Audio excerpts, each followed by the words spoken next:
Teater Sanggar Prativi Jakarta dengan bangga mempersembahkan sebuah serial sandiwara radio.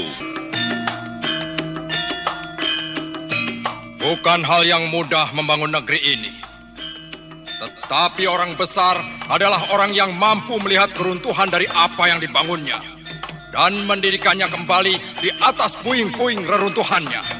Nah, kita harus mencoba membangunnya agar kelak anak cucu kita tahu bahwa ada seorang nenek moyang mereka yang telah bersimbah darah membangun bumi yang mereka pijak.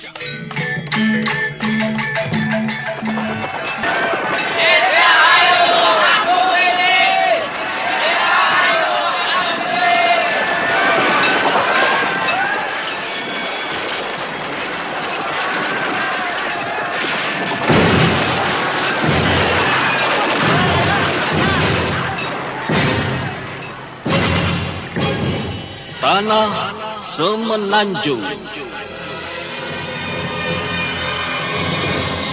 Naskah diolah dan ditulis oleh C. Isprionoka.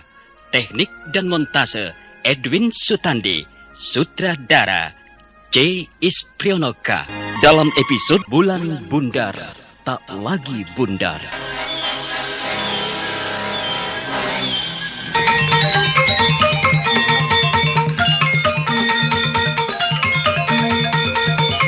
Malam harinya Rempek dijamu makan dan minum. Setelah itu dipersilahkan istirahat sebelum kemudian menghadap Wilis sang junjungan. Sementara makan dan istirahat, Rempek tak lepas-lepasnya berpikir, siapa dan yang mana Wong Agung Wilis itu sebenarnya? Pemuda yang membawanya ke Raung, sang resi, ataukah orang yang akan dihadapinya nanti? Aku jadi tidak mengerti. Mengapa orang-orang yang kuhadapi umumnya berwajah sama? Sang resi mirip dengan pemuda yang kukenal selama ini sebagai Wong Agung Wilis. Dan sekarang, pemuda itu justru akan menghadapkan aku kepada orang yang bernama Wilis. Aneh. Ya, silakan masuk. Selamat malam, Tuan. Ada apa, prajurit? Hamba diutus menjemput tuanku guna menghadap Gusti Wilis. Oh, baiklah prajurit. Mari. Dengan hati berdebar dan penuh tanda tanya, Mas Rempek melangkah keluar bilik peristirahatannya mengikuti laskar prajurit yang berjalan di depannya. Kabut dingin pegunungan menyelinap masuk dari sela-sela daun pintu dan jendela. Mas Rempek tak pernah merasakan udara dingin seperti itu, baik di Pakis maupun Lopangpang. Setelah berjalan beberapa saat, sampailah mereka di pendopo agung. Sembah hamba Gusti Wilis. Titah Gusti hamba laksanakan. Inilah yang mulia Tuan Mas Rempek. Terima kasih prajurit. Kini kembalilah ke tugasmu semula. Hamba Gusti. Yang mulia Mas Rempek, selamat datang di Benteng Bayu Raung. Sembah hamba yang mulia Gusti Wilis. Junjungan dan sesembahan segenap kaula Blambangan. Hamba mengaturkan terima kasih atas penyambutan Gusti Wilis terhadap hamba. Tentunya Yang Mulia Mas Rempek sudah tahu apa sebabnya Yang Mulia dibawa dan dihadapkan pada hamba. Hamba mohon ampun Gusti. Sesungguhnya lah hamba tidak mengerti. Yang hamba ketahui, Resi Ropo telah berbicara banyak pada hamba tentang manusia dan hidupnya, tentang arti dan memberi makna di dalam hidup. Hamba telah menerima banyak pandangan hidup dari beliau. Ya. Lalu setelah itu? Hamba dibawa ke pura untuk mengucapkan sumpah di hadapan Hyang Durga. Setia pada negeri dan rela mati demi negeri. Bagus. Kemudian? Yang tersuci resi masuk ke dalam biliknya. Namun beberapa saat kemudian, setelah hamba selesai membenahi kuda, baru saja hamba hendak menyusul yang tersuci masuk ke dalam bilik. Seorang pemuda sudah duduk di atas kudanya mengajak hamba untuk berangkat ke Benteng Bayu ini. Dan tentu Yang Mulia sudah diberitahu oleh pemuda itu. Tentang apa, Gusti? Tentang tugas yang akan diemban oleh Yang Mulia. Hamba... Sudah tiba saatnya bagi Yang Mulia untuk mengatakan tidak pada mereka. Baik pada kompeni Belanda maupun antek-anteknya. Sebab kebenaran harus dijunjung tinggi, Yang Mulia. Baik, Yang Mulia Gusti Wilis. Waktu Yang Mulia tidaklah banyak. Kesempatan sesaat ini harus digunakan sungguh-sungguh. Iya, hamba Gusti. Besok pagi Yang Mulia akan diantar ke Derwana dan Indrawana untuk melihat-lihat keadaan di sana. Sementara ini, daerah baru itu diperintah oleh Patih Jagalara.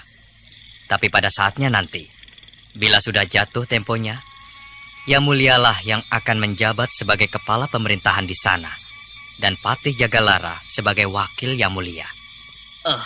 Hamba Gusti. Setelah melihat-lihat keadaan Derwana dan Indrawana, Yang Mulia masih harus kembali ke Pakis dan Lopangpang. Ampun Gusti, mengapa harus begitu? Bukankah hamba sudah ikrar bergabung dengan Sai Wiwit dan Wong Agung Wilis? Itu benar. Tetapi Yang Mulia masih mempunyai tugas yang harus diselesaikan, baik di Pakis maupun di Lopangpang. Hamba Gusti, tugas apakah itu? Mengumpulkan para kawula, baik lelaki maupun perempuan, tua dan muda, yang ingin melepaskan diri dari himpitan kaki-kaki si bule. Kumpulkan mereka dan bawalah. Hamba Gusti. Kita harus selalu ingat, Yang Mulia, bahwa mengutamakan kepentingan orang banyak adalah tugas mulia dan utama daripada mendahulukan kepentingan diri sendiri atau pribadi. Itu akan memberikan kebahagiaan dengan warna yang tersendiri bagi hidup kita. Hamba Gusti. Nah, sekarang, mumpung hari belum larut malam, Yang Mulia silakan beristirahat untuk menyiapkan tenaga besok pagi. Tugas masih banyak, waktu pun kian sempit. Terima kasih Gusti. Selamat malam. Dirgahayu. Dirgahayu.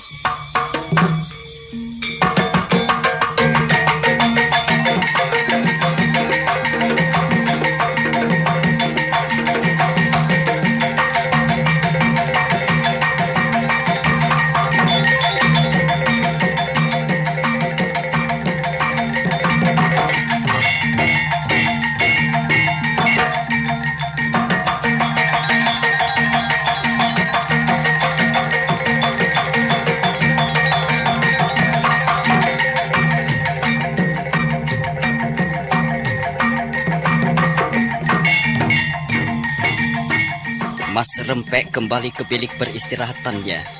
Dia masih terus dikejar oleh pertanyaan yang membingungkan. Sebenarnya apa yang tengah dihadapinya ini? Malam terus saja melenggang. Bulan tertutup awan. Kabut dingin semakin tebal. Rempek menarik selimutnya menutupi tubuh. Tetapi bukan dingin yang membuatnya tidak bisa tidur. Aku heran. Sungguh-sungguh heran. Bagaimana mungkin ada orang berwajah mirip dan sama satu dengan yang lainnya?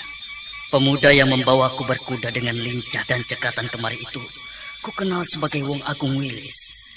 Tetapi Resi Ropo juga berwajah mirip dengannya. Dan sekarang, orang muda yang tadi kuhadapi sebagai junjungan kaula Blambangan juga bernama Wilis dan berwajah hampir mirip. Jadi semuanya ada 3 orang. Jangan-jangan nanti masih banyak lagi orang-orang yang berwajah mirip yang akan kuhadapi. Jangan-jangan benar bahwa Wong Agung Wilis mampu memecah diri menjadi 1000 orang. Ya, seperti Chandra Birawa, dia mampu memecah diri menjadi banyak. Luar biasa. Yang membuatku kagum lagi, semua orang yang berwajah mirip itu rata-rata memiliki lidah dewa. Wong Agung Wilis 1000 wajah. Sampai kapan aku bingung seperti orang linglung begini? Tidak, aku tidak boleh sebodoh ini. Suatu ketika nanti, aku harus mampu memecahkan teka-teki ini. Aku harus belajar memecahkan misteri ini. Ya, sekalipun aku lebih tua dari mereka, tetapi aku mesti belajar supaya tidak menjadi orang bingung seperti si Pandir berhadapan dengan orang-orang yang bijak.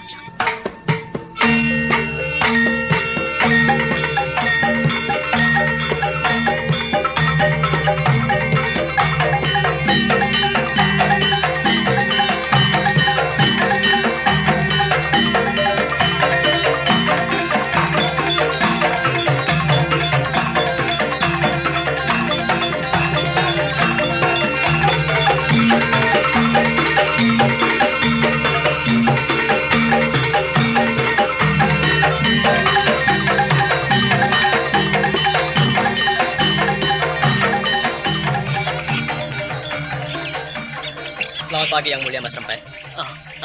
Selamat pagi. Nyenyakkah tidur Yang Mulia semalam? Iya, nyenyak sekali. Mungkin karena seharian berkuda, maka hamba tidur pulas dan tidak ingat apa-apa lagi. Syukurlah kalau begitu. Oh ya, sudahkah Yang Mulia bertemu dengan Gusti Wilis? Sudah, semalam. Lalu, sudah segarkah Yang Mulia untuk kembali mengadakan perjalanan jauh? Iya, hamba kira demikian Yang Mulia. Tahukah kemana tujuan kita hari ini? Darwana dan Indrawana. Bagus. Kita memang akan menuju tempat di mana kelak Yang Mulia akan ditempatkan. Gusti Wilis mengutus hamba untuk mengantar dan mendampingi Yang Mulia melihat-lihat keadaan di sana. Terima kasih Yang Mulia. Sebentar lagi sarapan pagi akan dihidangkan. Dan kita bersantap bersama. Sungguh menyenangkan bisa bersantap bersama Yang Mulia. Waktu kita tidak banyak. Dan Yang Mulia sendiri masih harus kembali ke Pakis dan Lopangpang. Sebab itu, kita harus berpacu dengan waktu. Karena sang waktu adalah pencatat sejarah. Maka marilah, kita gunakan waktu sebaik-baiknya serta menghargainya. Hamba Yang Mulia. Tidak berapa lama kemudian, hidangan pun disajikan. Para wanita yang menyediakan santapan pagi itu berlaku ramah dan santun. Rempek kagum dengan semua itu. Bagaimana mungkin di gunung, jauh dari kota dan keramaian, mereka bisa menjalankan hidup yang serba teratur, bagai di istana Pangpang ataupun Pakis. Mari, silakan Yang Mulia. Jangan membuang waktu dengan banyak termenung. Mari.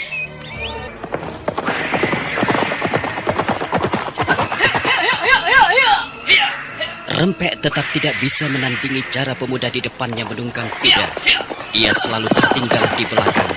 Kendati kuda telah dipacunya cepat-cepat, tapi si pemuda ternyata lebih cepat dan lincah. Jadinya Rempek hanya mengekor terus sebagai bayangan, menaiki bukit, menuruni tebing, menghindari jurang-jurang yang mengangan lebar dan dalam. Kita tinggalkan sejenak Mas Rempek yang lari dengan kudanya susul-menyusul dengan Satradi menuju Derwana dan Indrawana. Kini kita beralih ke Lopangpang, di mana Bisiful masih kesal oleh keadaan yang terjadi belakangan ini. Harapan Bisiful akan adanya perbaikan di Blambangan setelah Kertawijaya pergi digantikan Jaksa Negara ternyata hanya merupakan impian kosong. Oh, Yang Mulia Jaksa Negara? Hamba Tuan. Tidak melihat Rempek. Oh, di mana dia? Barangkali sebentar lagi akan tiba, Tuan. Orang bekerja mesti datang pagi. Tidak boleh terlambat, Itu tidak disiplin. Tidak disiplin namanya, mengerti? Hamba Tuan, mengerti. Ye mesti kasih tegur dia supaya jangan terlambat masuk kerja. Hamba Tuan. Barangkali karena pegawai-pegawai semacam itu, maka Belambangan semakin hari malah semakin kacau. Rempek memang sudah sejak kemarin tidak datang, Tuan. Mungkin sedang sakit atau tidak enak badan. Tetapi untuk para punggawa dan narapraja, selama ini mereka bekerja baik. Rempek barangkali ada halangan, Tuan. Oh, Ye tidak perlu cari-cari alasan, Yang jelas dia mesti ditegur. Hamba Tuan. Ye toh tahu bukan bagaimana keadaan Belambangan sekarang ini. Dulu waktu Kertawijaya dicopot dari jabatannya dan Ye gantikan, punya harapan keadaan bertambah baik. Tapi apa kenyataannya? Pembangkangan terjadi di mana-mana. Mereka malah semakin berani dan terbuka. Ye mesti tahu. Yang Mulia. Berapa jumlah penduduk sekarang ini? Tinggal separuh. Penduduk yang sekarang ini ada tidak seperti ketika pertama kali Belanda datang kemari. Kami telah berusaha menekan lajunya arus pelarian kaula keluar kota dengan cara memberi hukuman picis atau cambuk dengan rotan, Tuan. Ya, tapi apa buktinya? Jumlah penduduk sekarang ini tidak lebih dari separuh. Baik, Tuan. Kami akan bekerja dengan lebih baik lagi, Tuan. Belum lagi lolosnya Resi Ropo. Tiba-tiba saja dia sudah kembali di Songgon. Padahal ditangkapnya Resi penghasut itu kita rahasiakan. Begitu juga lolosnya.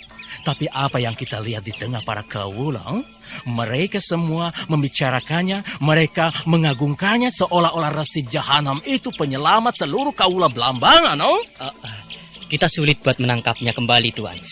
Tidak katakan supaya Ye tangkap lagi itu Resi, tidak. Hamba Tuan, Coba, apa yang sudah Ye bikin buat mengamankan ini belambangan? Apa? Maaf Tuan. Belum lagi selesai yang satu, muncul lagi yang lain. Tidak dipampang, tidak dilatih. Pusing! Apalagi pembangkangan Sayu Wiwit and Willis. Mereka mau bikin pemberontakan rupanya. Nih, jangan harap mereka bisa menang melawan kekuatan company. Benar Tuan, mereka tidak mungkin bisa melawan kekuatan yang ada pada company. Dan hamba kira, tidak mungkin mereka berani membuat suatu pemberontakan. Apa yang mereka lakukan selama ini, hamba rasa hanya sekedar menciptakan keresahan di kalangan kita, Tuan. Nih, tidak cuma menciptakan keresahan yang mulia, tetapi mereka mau bikin malu company. Mereka mau coreng-moreng muka kita. Ya tentu ingat bukan yang mulia? Bagaimana rapinya cara kerja jahanam laknat itu waktu membebaskan resi penghasut itu. Tidak sebutir pelor pun mereka keluarkan. Tidak sepotong laskar pun yang kelihatan. Tidak. Kejadian-kejadian yang sudah lewat tidak boleh terjadi lagi ya. Pembelautan puluhan bintara dan perwira VOC pun tidak boleh terjadi lagi ya. Perbanyaklah mata-mata yang mulia dan sebarkan itu ke tengah-tengah masyarakat. Di pasar-pasar, di kampung-kampung, di desa-desa dan semua penjuru lopang. Baik Tuan, akan hamba laksanakan perintah Tuan. Kalau perlu, mata-mata yang akan kita sebar harus dilatih dulu Tuan. Lalu diberi gaji yang cukup agar mereka bekerja dengan baik. Oh ye? Setuju itu. Berapapun besar biayanya tidak jadi soal ya. Sebar mata-mata itu dan lacak baik-baik di mana persembunyiannya. Sayu Wiwit dan Willis. Tidak mau Gubernur Jenderal Robert van der Burg sampai tahu kejadian-kejadian ini dan bikin surat teguran buat kita ya. Baik Tuan, hamba laksanakan. Terima kasih. Dan permisi untuk kembali ke benteng. Masih banyak pekerjaan yang harus diselesaikan dengan Peter Lusak dan Skovov.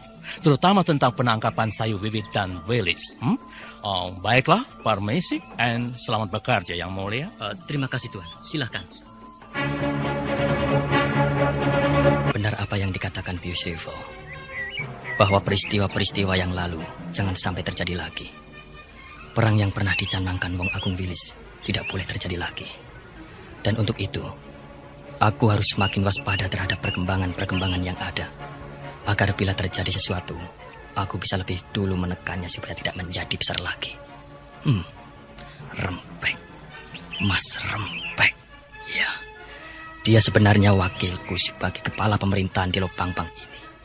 Tetapi tindakan dan ulahnya semakin mencurigakan. Baiklah, akan kumulai pekerjaan ini dari Mas Rempek.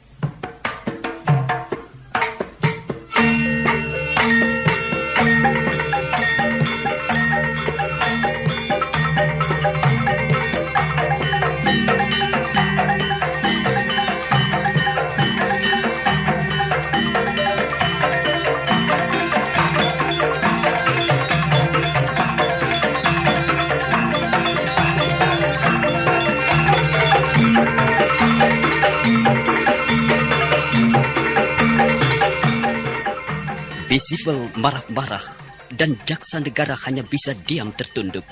Dia tidak ingin kehilangan jabatan. Dia pun tidak ingin direpotkan oleh Sayu Wiwit maupun Willis. Langkah pertama yang akan diambilnya dimulai dari Rempek. Nah, saudara pendengar, apakah yang akan dijalankan jaksa negara untuk mendekati Mas Rempek? Dan bagaimanakah sikap Mas Rempek di hadapan jaksa negara? Silakan mengikuti seri berikutnya. Sampai jumpa.